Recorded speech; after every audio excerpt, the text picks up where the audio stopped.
Okay, in today's video we are turning our Stihl FS130R weed whacker into an even bigger beast than it already is. We've got the kit to put on this metal blade that I have heard reviews where people say you can take down a 6-inch tree if you go at it slow.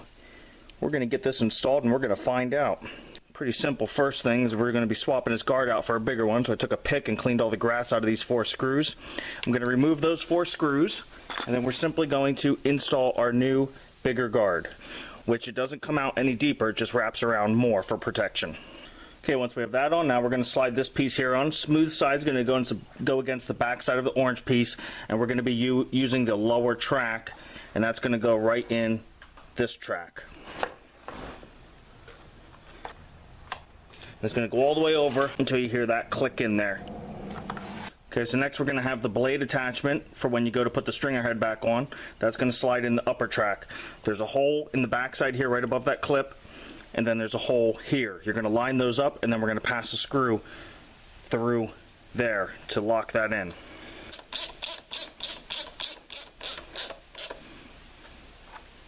Okay, once that's done, we're ready to change out our trimmer head. Go ahead and clean all the grass out of this that you can with a pick or something, and then use a screwdriver or an Allen key or whatever you have in there and put it in that hole until you hear it lock. Once you feel that lock, it's going to be reverse thread to get this off. So whichever way you would normally think to turn it to tighten it is how you're going to loosen it.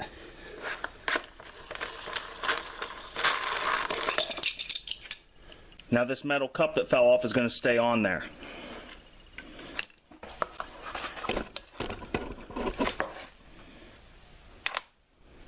So we'll put that back on there. Next we'll have our blade. And you'll see that washer there, the blade's that's gonna fit in that center hole there. And then we're gonna have this cupped washer that's splined that's gonna lock it in.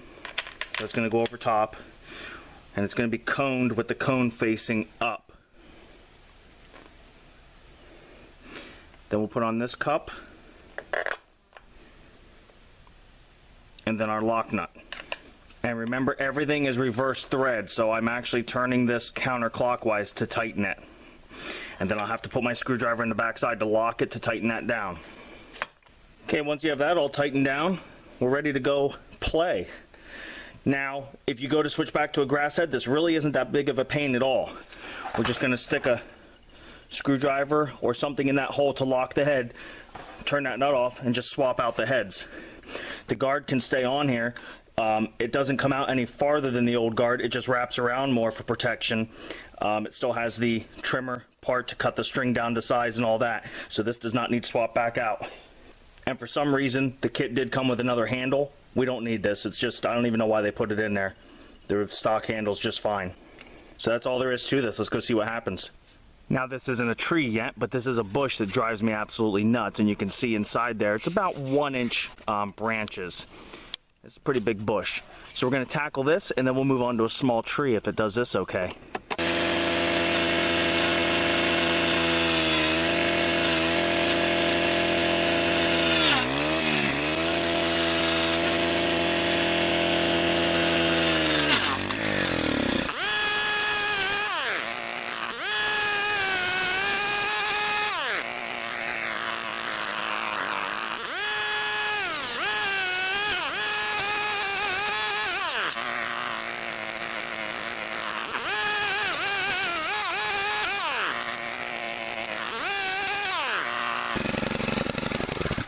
Well, that was pretty effortless.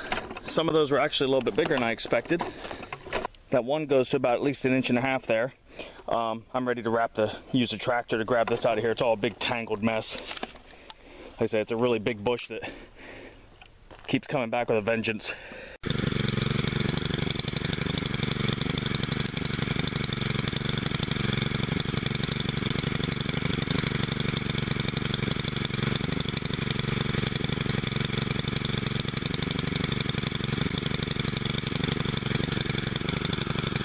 You see here we have a couple branches that are 2 inches, and then the main beam there is 3 inches. Let's see how it does.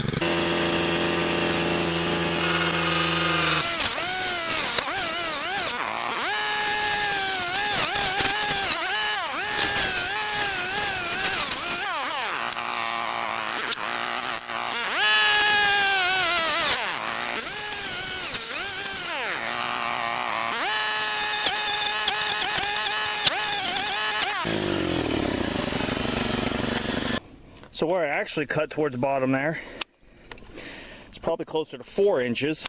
I cut right at the very bottom of the branch. And the only reason you saw it burning and kind of pinching was because the weight of the tree was falling on the blade. It's no different than with a chainsaw. You can't cut straight through, you got to make a V-notch.